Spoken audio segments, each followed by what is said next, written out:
ഇന്നും കനത്ത ആഘാതങ്ങൾ ഉണ്ടായിട്ടും യാഥാർത്ഥ്യബോധത്തോടെ അതൊക്കെ തിരിച്ചറിയാൻ സാധിക്കാത്ത ചില അക്രമി സംഘത്തിൻ്റെ CPM-ൽപ്പെട്ട അക്രമി സംഘത്തിൻ്റെ അക്രമത്തിന് മുന്നിൽ ഇരയായിത്തീർന്ന ശ്രീ പുരുഷോത്തമൻ്റെ വീട്ടിലോട്ട് പോയി. പിന്നെ നാരായണൻകുട്ടിയുടെ വീട്ടിൽ വന്ന് ശോഭയെയും കുടുംബാംഗങ്ങളെയും മക്കളെയും ഒക്കെ കണ്ടു. അതുകൊണ്ടാണ് അല്പം വൈകിയത്. ദയവായി ക്ഷമിക്കണം. നാരായണൻകുട്ടി നമ്മെ വിട്ടുപോയി എന്നുള്ളത് ഇപ്പോഴും നമുക്ക് ഒരു വിശ്വസിക്കാനാവാത്ത ഒരു മാനസികാവസ്ഥയിലാണ് ഇവിടെ കൂടിയിട്ടുള്ള നാം എല്ലാവരും.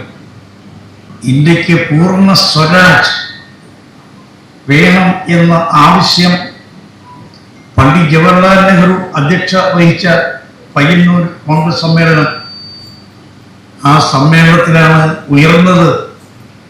അത് സംബന്ധിച്ച പ്രമേയം, ആദ്യത്തെ പ്രമേയം, ഇന്ത്യയിൽ ആദ്യത്തെ പ്രമേയം അവതരിപ്പിച്ചത് പയ്യന്നൂർ സമ്മേളനത്തിൽ, കോൺഗ്രസ് സമ്മേളനത്തിൽ കേളപ്പജിയായിരുന്നു. കേരള പ്രദേശ് കോൺഗ്രസ് കമ്മിറ്റിയുടെ പ്രഥമ സെക്രട്ടറി ആയിരുന്ന ശ്രീ മാധവൻ നായരാണ് അതിന് പിന്താങ്ങിയത്.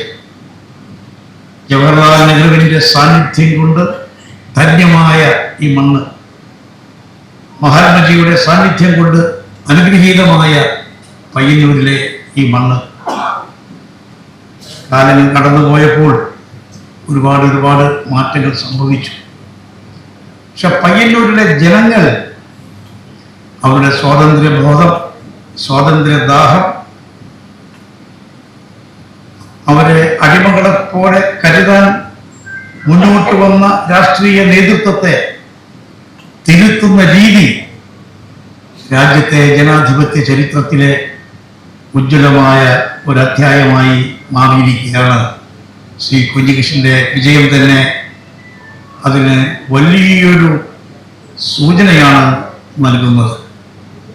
എതിർ കക്ഷികൾക്ക് സ്വാധീനമുള്ള പയ്യന്നൂരിലെ ഈ മണ്ണിൽ അക്രമ സ്വഭാവം പുലർത്തിപ്പോരുന്ന എതിർചേരിയിലെ ആളുകളുടെ ഇടപെടലുകൾ ധാരാളമായി ഉണ്ടാകുന്ന ഈ മണ്ണിൽ പയ്യന്നൂർ കോളേജിൽ കേരള വിദ്യാർത്ഥി യൂണിയന്റെ നേതൃത്വം ഏറ്റെടുത്തുകൊണ്ടാണ് അദ്ദേഹം സമൂഹത്തിൽ ശ്രദ്ധേയനായി മാറുന്നത്.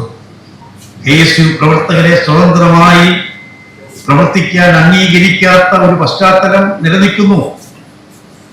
കോളേജിന് പുറത്ത് രാഷ്ട്രീയ ശക്തികൾ, CPM-നെ പോലുള്ള കക്ഷികൾ KSU-ന്റെ പ്രവർത്തനങ്ങളെ തടസ്സപ്പെടുത്താൻ, സുഗമമായി മുന്നോട്ട് കൊണ്ടുപോകാൻ സമ്മതിക്കാത്തൊരു അന്തരീക്ഷം, അതിനൊക്കെ സമാധാനപരമായി നല്ല രീതിയിൽ നേരിട്ടുകൊണ്ട് കേരള വിദ്യാർത്ഥി യൂണിയന്റെ പ്രവർത്തകരെ ആശ്വസിപ്പിച്ച് ആത്മവിശ്വാസം പകർന്ന് ഊർജ്ജസ്വലരായി മുന്നോട്ട് പോകാൻ അവരെ പ്രാപ്തരാക്കി നാരായണൻകുട്ടി നല്ല രീതിയിൽ മുന്നോട്ട് പോയി.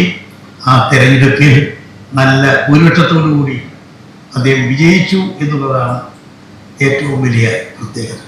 ഈ ദേശീയ തലത്തിലുള്ള മോഡിയുടെ ഈ പ്രവർത്തനങ്ങളെയൊക്കെ സംസ്ഥാന തലത്തിൽ വിമർശിക്കുമെങ്കിലും മോഡിയുടെ ശൈലി മറ്റൊരു തലത്തിൽ പിന്തുടരുന്ന CPM-ന്റെ അവസ്ഥ നമ്മുടെ മുന്നിലുണ്ട്. അവരുടെ ഇടയിൽ തന്നെ ശക്തമായ വികാരം അവരുടെ നേതൃത്വത്തിന്റെ തെറ്റായ നിലപാടിനെതിരെ ഉയർന്നുകൊണ്ടിരിക്കുന്നു എന്നുള്ളതിന്റെ ഏറ്റവും വലിയ പ്രകടമായ രൂപമാണല്ലോ നമ്മൾ പയ്യന്നൂരിൽ കണ്ടത്. ഏതായാലും CPM കേന്ദ്ര കമ്മിറ്റി തെറ്റ് തിരുത്താൻ, തെറ്റുകൾ ആവർത്തിച്ച് തെറ്റുകൾ എടുത്തു പറഞ്ഞുകൊണ്ട്, തെറ്റുകൾ സംഭവിച്ചത് ഇന്നതൊക്കെയാണ് തെറ്റുകൾ എന്ന് പറഞ്ഞുകൊണ്ട് അണികളെ, നേതാക്കന്മാരെ തിരുത്താൻ ശ്രമിക്കുന്നുണ്ടെങ്കിലും അതിനൊന്നും വഴിപ്പെടാതെ ഇപ്പോഴും പഴയ അക്രമ മനോഭാവം വെച്ച് മുന്നോട്ട് പോകുന്ന അവർ യാഥാർത്ഥ്യങ്ങൾക്ക് നിരക്കാത്ത പ്രവർത്തനങ്ങളുമായി പഴയകാല കമ്മ്യൂണിസ്റ്റ് നേതാക്കന്മാർ ഉയർത്തിപ്പിടിച്ച മൂല്യങ്ങളിൽ നിന്നും വ്യതിചലിച്ചുകൊണ്ട് ഏകാധിപത്യ പ്രവണതകളുമായി മുന്നോട്ട് പോകുന്ന സ്ഥിതിയാണ് നമുക്ക് കാണാൻ സാധിക്കുന്നത്. അതുകൊണ്ട് അവർ ഉയർത്തുന്ന മോഡി ഉയർത്തുന്ന വർഗീയതയ്ക്കെതിരെ മൂടി ഉയർത്തുന്ന സ്വാതന്ത്ര്യ നിഷേധത്തിനെതിരെ, പൗരാവകാശ നിഷേധത്തിനെതിരെ അതിനെ എതിർത്തുകൊണ്ട് തന്നെ മറ്റൊരു രീതിയിൽ ഇതെല്ലാം നടപ്പാക്കുന്ന CPM-ന്റെ തെറ്റായ നീക്കങ്ങൾക്കെതിരെ, നടപടികൾക്കെതിരെ പൗരബോധമുള്ള ജനങ്ങളെ അണിനിരത്തുക എന്നൊരു വലിയ ദൗത്യമാണ് മഹത്തായ ഇന്ത്യൻ നാഷണൽ കോൺഗ്രസിനും ജനാധിപത്യ മതേതര ശക്തികൾക്കും നിർവഹിക്കാനുള്ളത് എന്ന് എടുത്തു പറയുന്നു.